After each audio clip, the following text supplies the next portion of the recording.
Welcome to the 2018-2019 WHSAA and NFHS Wrestling Rules presentation.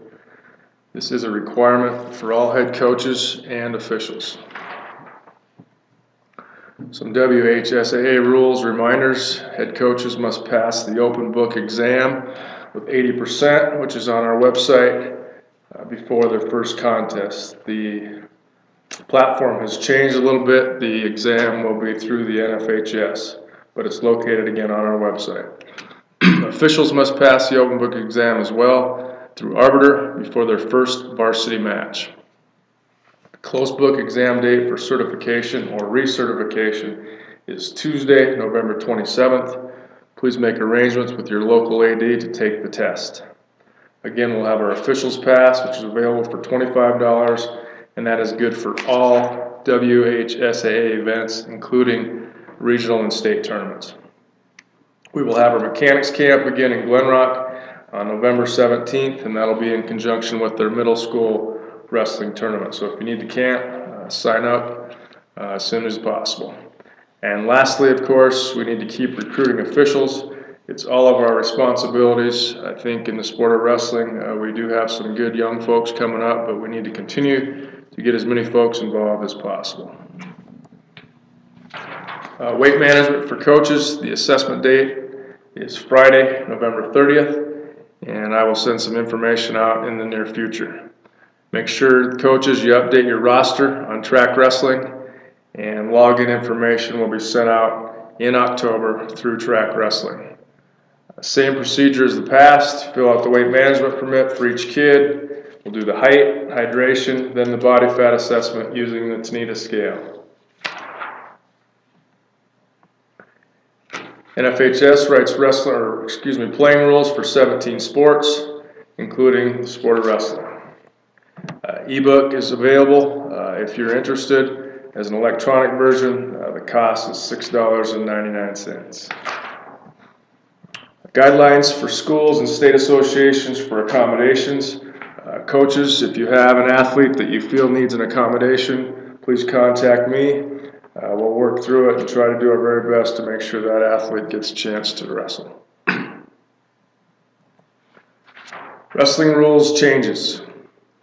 First off, uniforms, Rule 4-1-2, dealing with logos. Any manufacturer's logo / trademark / reference that appears on the wrestling uniform can be no more than 2 1/4 square inches with no dimensions more than 2 1/4 inches, and may appear no more than once on each item of uniform apparel, as in Play Pick A. No additional manufacturer's logo or trademark or a promotional reference shall be allowed on the wrestling uniform, as in Play Pick B. Uniforms continued. Again, just a reminder, the addition to this rule: no additional manufacturer's logo / trademark nor a promotional reference shall be allowed on the wrestling uniform. Rationale: additional logos, trademarks, and markings are frequently being applied to the wrestling uniform. This rule allows for minimal disruption of the sanctity of the wrestling uniform and attempts to prevent the exploitation of students. Weigh-ins. Contestants may wear low-cut socks during weigh-ins that cannot be removed or added if the wrestler does not make weight. Again, the addition to the weigh-in rules: contestants will now be allowed to wear low-cut socks that cannot be removed or added if the wrestlers do not make weight. The rationale is risk minimization. Feet are typically not inspected during a normal skin check. The wearing of low-cut socks will give contestants an option to prevent the spreading of athlete's foot and other foot infections. Escape. We have several rules dealing with inbounds, out of bounds, and I think it's much better than we had to deal with last year. So here we go. In regards to escape, Rule 5-10. The defensive wrestler in Play Pick A scores an escape in Play Pick B because he or she has gained a neutral position and there are at least 2 supporting points of either wrestler inbounds. That'll be the case in all of our inbounds, out of bounds rules dealing with 2 supporting points of either wrestler inbounds. Again, the addition to the escape rule. An escape is when the defensive wrestler gains a neutral position and the opponent has lost control beyond reaction time while a total of 2 supporting points of either wrestler are in bounds. The total of 2 supporting points could be 2 supporting points of one wrestler or 1 supporting point of each wrestler. Rationale: it defines what an escape is in conjunction with the new definition of supporting points. Simplifies the explanation with any combination of 2 supporting points of either wrestler is considered in bounds. Here you see some diagrams. Contestants are considered to be in bounds, again, if a total of 2 supporting points of either wrestler are inside or on the boundary line. The total of 2 supporting points could be 2 supporting points of one wrestler or 1 supporting point of each wrestler that are inside or on the boundary lines. Again, just reiterating, a total of 2 supporting points, and it could be of one wrestler or 1 supporting point of each wrestler. In bounds, dealing with Rule 5-15-2A, supporting points are the parts of the body touching the wrestling area which bear the wrestler's weight, other than those parts with which the wrestler is holding the opponent. In a pinning situation, when all parts of a defensive wrestler's shoulders/scapula are beyond the boundary line, if the feet, including the toes and heels of the offensive wrestlers, are the supporting points, the offensive wrestler's knees must be inside the boundary, whether in contact with or above the mat. Continuing with 5-15-2C, in a pinning combination, when all parts of a defensive wrestler's shoulders/scapula are beyond the boundary line, if the feet, including toes and heels of the offensive wrestlers, are the supporting points, the offensive wrestler's knees must be inside or on the boundary, whether in contact with or above the mat. Again, the addition, supporting points may or may not bear the wrestler's weight, and the addition, number 1, is knees are now added to supporting points. Rest of the rule has not changed.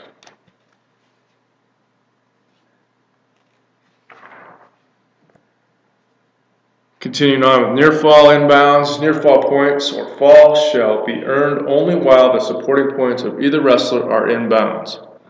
Here's the new part. In a pinning situation, when all parts of the defensive wrestler's shoulders/scapula are on the mat area beyond the boundary line, if the feet, including toes and heels of the offensive wrestler, are the supporting points, the offensive wrestler's knee or knees must be inside the boundary, whether in contact or above the mat.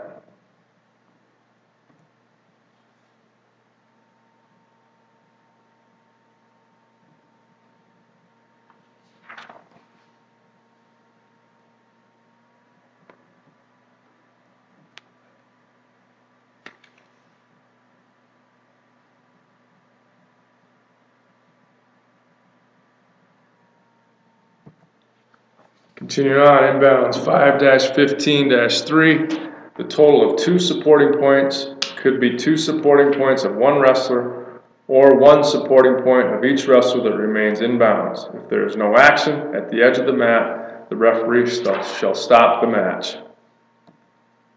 Continuing on, even if the defensive wrestler has 2 supporting points in bounds, if there is no action at the edge of the mat, the referee shall stop the match for a restart in the center of the mat. Wrestling shall continue as long as a total of 2 supporting points of either wrestler are inside or on the boundary lines. In this play pick, the wrestlers are in bounds. The bottom wrestler's elbows and hands are the 2 supporting points. Here's the rules. It appears in the rule book. The addition of a total of 2 supporting points of either wrestler are inside or on the boundary lines. And again, the total of 2 supporting points could be 2 supporting points of one wrestler or 1 supporting point of each wrestler that remain in bounds. Rationale: removes the subjectivity in the out-of-bounds call without increasing the out-of-bounds area. In addition, it assists the referee's call out of bounds more consistently. Changing the knee to knees is consistent with subarticle 5-15-2A4. The removal of majority of weight criteria will aid the referee in focusing on the supporting points that are in bounds instead of what is out of bounds. This simplifies the determination of any combination of two supporting points is considered in bounds. The modification clearly defines the offensive wrestler's supporting points in a pinning situation. No wrestling action at the edge of the mat will result in the referee stopping the match. Comment in regards to the supporting points. High school wrestling is uniquely different than any other type of wrestling in the world. We are challenged by a wide variety of gymnasiums and mat sizes. The NFHS Wrestling Rules Committee had a healthy discussion regarding toes, feet, and heels as supporting points. There was no action taken to add toes, feet, or heels as usual supporting points down on the mat. They were also not addressed as unusual supporting points. Comments continued. Toes, feet, and heels down the mat and knees in bounds are addressed during a fall or near fall only in 5.15.2c. Supporting points will apply to all positions. The only exception would be near fall/fall out of bounds where the knees cannot go past the boundary line if the offensive wrestler's weight is on their feet, toes, or heels.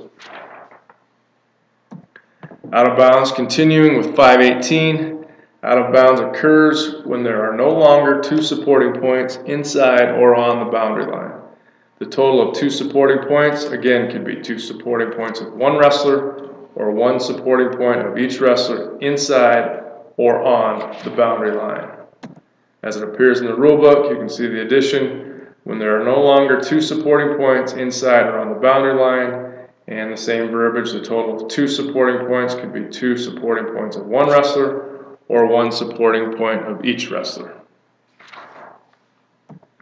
Rationale. The rule would eliminate the subjectivity in the out-of-bounds call without increasing the out-of-bounds area. It also assists the referee's call out of bounds more consistently. The removal of the majority of weight criteria will aid the referee in focusing on in-bounds and out-of-bounds rather than trying to make a judgment on weight-bearing extremities. Out of bounds continuing with a reversal 522-1-2. In awarding a reversal at the edge of the mat, control must be established while the total of two supporting points of each, it says, but that should be either as in all the other slides, so a total of two supporting points of either wrestler inside or on the boundary line.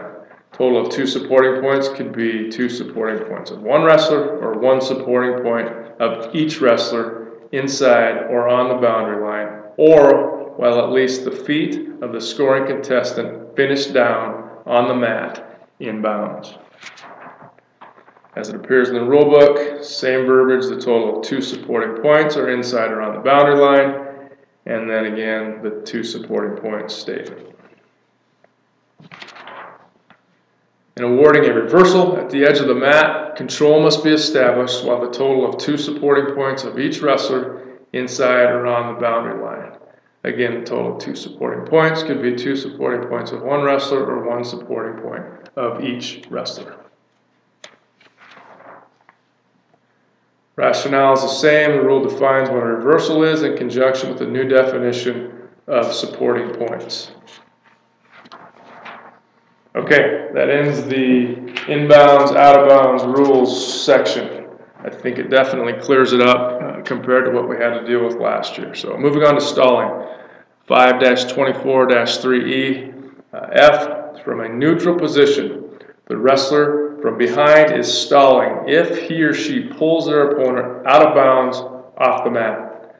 It is also stalling if a wrestler pushes their opponent out of bounds off the mat. Stalling continued. The wrestlers in play pick A are in a neutral position. In B, the wrestler in gray is backing off the mat. That is stalling. It is not stalling if the wrestler backs off the mat to pivot to get into position to execute a move, as in play pick C. The addition to stalling, we had E, backing off the mat out of bounds, and then F, pushing or pulling out of bounds, is now part of the stalling rule.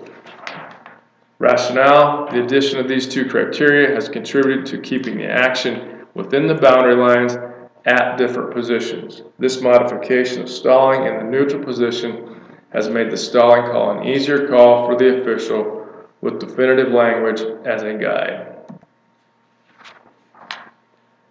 Takedown, 5-25-3. In awarding a takedown at the edge of the mat, control must be established while a total of 2 supporting points of either wrestler are in bounds. The total again of 2 supporting points could be 2 supporting points of one wrestler or 1 supporting point of each wrestler that are in bounds while at least the feet of the scoring contestant finish down on the mat in bounds. The addition again is the same as the other rules, total of 2, and those could either be 2 of one wrestler or 1 of each wrestler in regards to supporting points.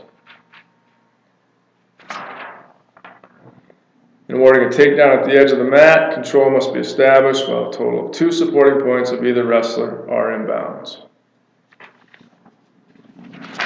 Rationale, same. This rule defines what a takedown is in conjunction with the new definition of supporting points. This simplifies the explanation with any combination of 2 supporting points of either wrestler is considered in bounds. Recovery time, rules 5-28-3 and 8-2-2. From the neutral position, in play pick A, a wrestler false starts. Play pick B, causing an injury to their opponent. The injured wrestler is allotted his or her 2 minutes of recovery time, as in play pick C, which is not deducted from the wrestler's injury time allowance. If the injury is such that the injured contestant is unable to continue, following a max of 2-minute recovery time, the injured contestant shall be awarded the match by default. As it appears in the rule book, recovery time, if a contestant is injured as a result of an illegal hold/maneuver, unnecessary roughness, unsportsmanlike conduct during the match, and this is the change, or the result of a false start by the opponent in the neutral possession, the wrestler is entitled to 2 minutes of recovery time, which is not deducted from injury time.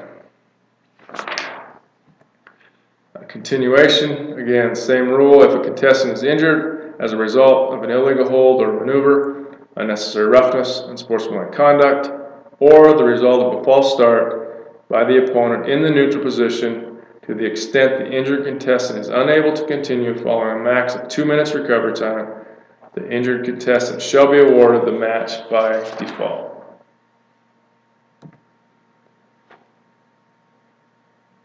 Recovery time 8-2-2. In case of an intentional attempt to injure an opponent, the offender shall be penalized for flagrant misconduct.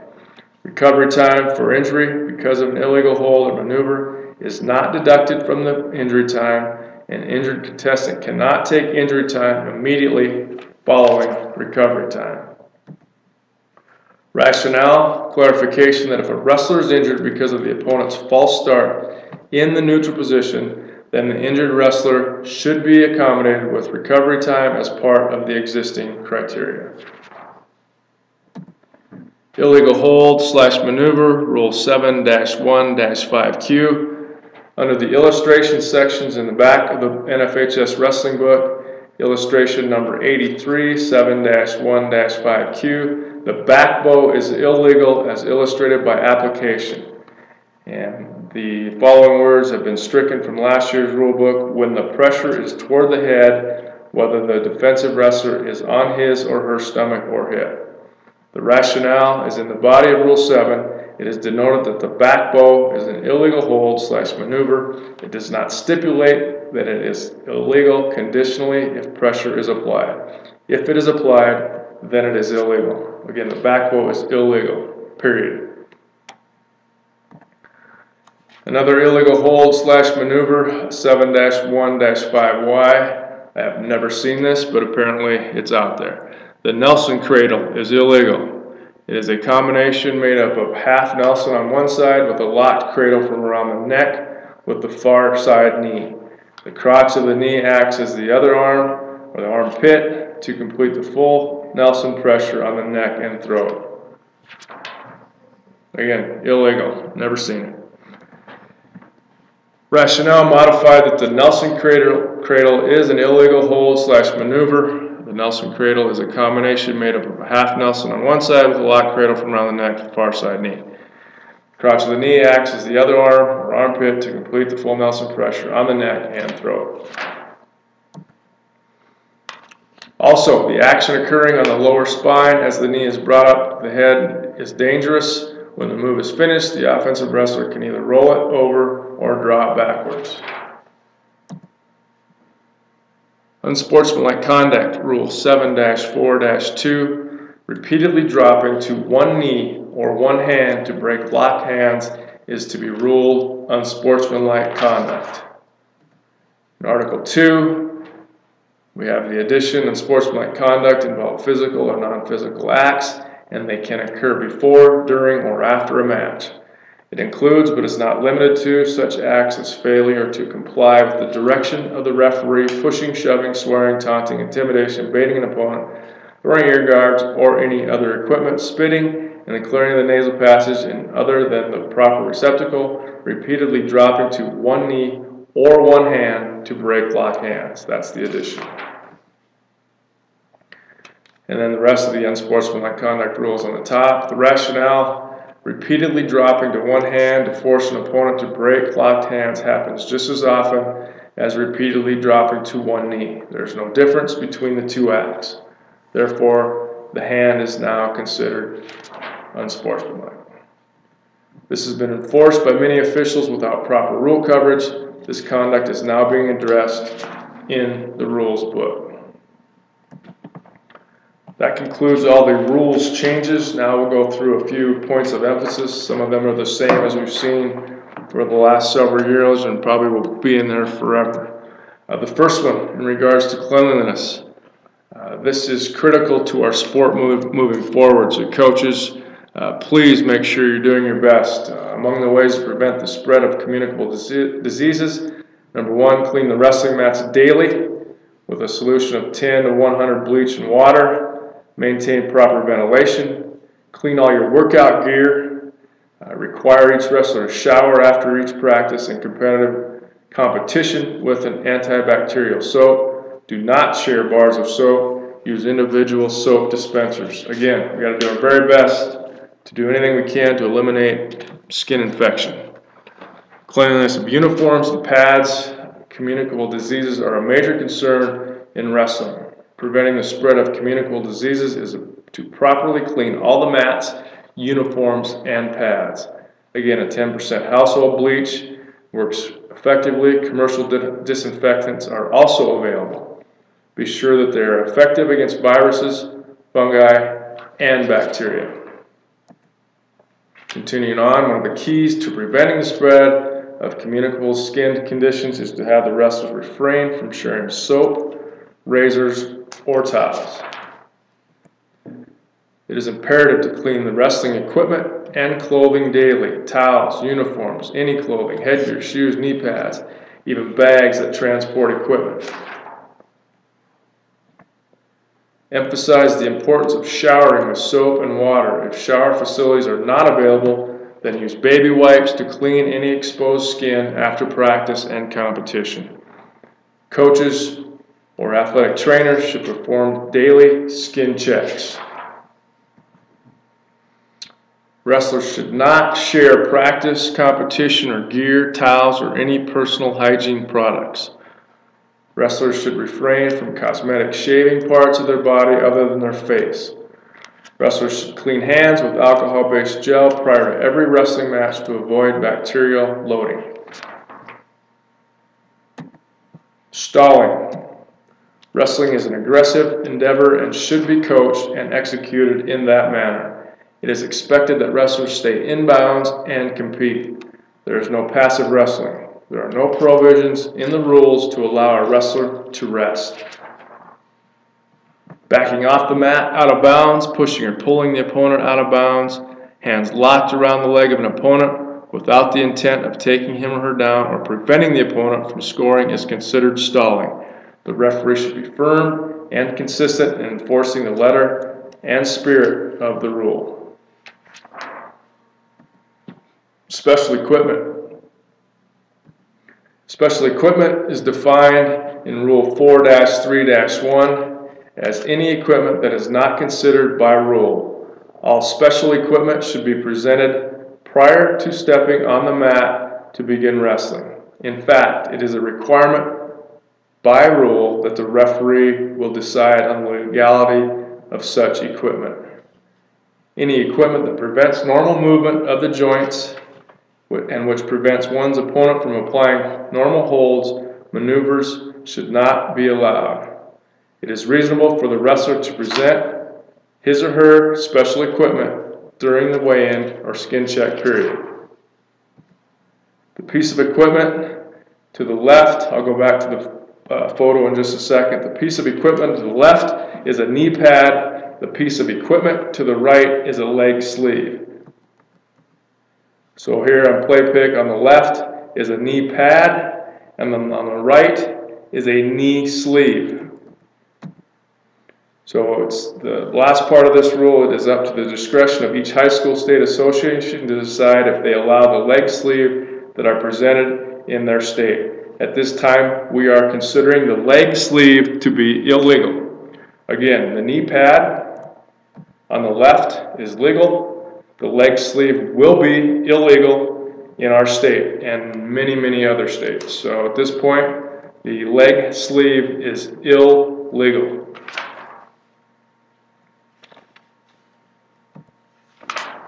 Preventing injuries from false starts in the neutral position. A number of injuries are occurring due to false starts in the neutral position. This is a preventable injury. It is imperative that the official use proper mechanics to prevent neutral false starts. When starting the match in the neutral position, the official shall position themselves between the wrestlers to prevent a false start. The official shall blow their whistle as they step back from between the wrestlers. This mechanic should be a visible reminder to wrestlers that we are concerned about unnecessary injuries that can be alleviated with attention to false starts. Editorial changes. 4-1-1A, the change is a one-piece singlet cut no lower in the back or front than the level of the armpits and under the arms no lower than 1/2 the distance between the armpit and the belt line. The one-piece singlet may be worn with full-length tights with stirrups. The addition is any other undergarment, worn under the one-piece singlet which extends beyond the inseam shall be tight-fitting. The elimination of a single solid color unadorned and shall not extend below the knee. The rationale is because the new rules approve the use of school-issued compression shorts to be worn under a one-piece singlet. The wording single solid color and unadorned no longer applies. The change again, full-length tights with stirrups are acceptable under the one-piece uniform. Any undergarment that extends beyond the inseam of a one-piece uniform shall be tight-fitting. Eliminate the single solid color unadorned and shall not extend below the knee. Same rationale because the new rules approve the use of school-issued compression shorts which could be multicolored and adorned to be worn under a one-piece singlet. This wording is no longer needed. Match score change. Eliminates errors involving the computation of match score must be corrected within 30 minutes after the conclusion of the dual meet. If the error necessitates additional wrestling, it must be corrected prior to the next match. Again, that has been eliminated. This has been added. Errors involving the computation of match scores must be corrected prior to the next match in either wrestler competes. If the error necessitates additional wrestling, it must be corrected prior to the offending contestant leaving the mat area and prior to the start of the next match. The above change was approved last year and was incorrectly edited into the rule book. NFHS wrestling rule correction. When there is no longer a total of 2 supporting points of either wrestler on or inside the boundary line. Again, that is the rule correction. The total of 2 supporting points could be 2 supporting points of one wrestler or 1 supporting point of each wrestler inside or on the boundary line. The rule change was not given proper acknowledgement within the NFHS wrestling comments of the 2018-19 rules changes. I think we got that beat to death. Okay, that concludes editorials, points of emphasis, and rule changes. Just a couple other items and we'll be finished. The NFHS Officials Association Central Hub contains sports info, rules information, rules library, searchable rules books, and video content. This is free to all of our officials, so I encourage you to take advantage of this information. Some courses that are available. This is a free course. It's one of the courses they're talking about is just a general officiating course. Might be good for some of our newer officials. Again, it is a free course to all of our officials. NFHS Learning Center, several courses available on this site as well. The one to speak to is coaching wrestling. This is a very good course. It's probably for more of a beginning or rookie coach, just dealing with some things that you have to deal with in our sport. Again, it's a good course and is available for anyone to take. Free courses, just the one to speak to, I would highly recommend. Most of our coaches have taken the concussion in sports course, but I think this would also be a great idea on the top for all of our officials to take as well. And again, it's a free course, it's about 22 minutes long. NFHS Network, we will again broadcast all of our matches at our state tournament through track wrestling, which now have an agreement with the NFHS Network. Lastly, verification instructions. Rules video, which is located obviously on our website. All head coaches and officials are required to view this video and complete the Google Doc. All assistant coaches may view the video but should not complete the Google Doc. Click on the link in the description of the video. The link is also available on our website at WHSAA.org. You enter your name and choose official or head coach.